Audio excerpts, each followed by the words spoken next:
Health 360 is an interprofessional service line embedded within the larger Family and Community Medicine Clinic at the University of Arizona South Campus. If people are readmitted to the emergency rooms or the hospitals, there's big fines for the hospitals.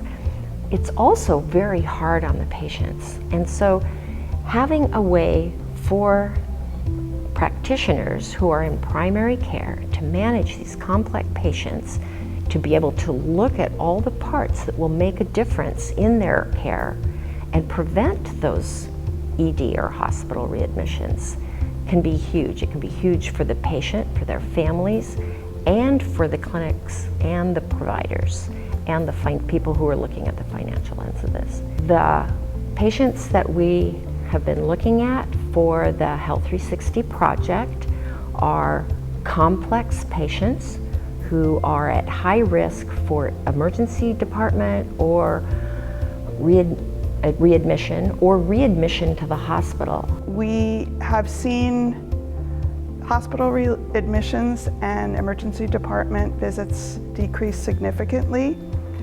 We've compared data from 6 months prior to 6 months following enrollment in our program, and the decrease is quite significant.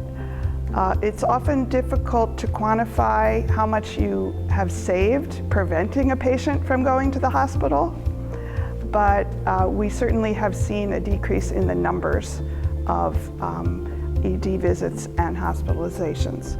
This project began conceptually 3 years ago as a concept between the College of Nursing and how we would work with family and community medicine to improve primary care.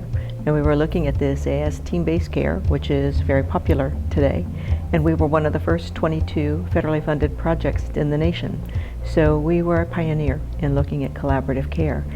There have been many challenges, but we've gotten to the point now where what we had hoped to achieve in terms of complex care management is actually a daily occurrence now in family and community medicine. The next steps are really looking about how can bundled care be appropriately financed, because we are in a classic fee-for-service model.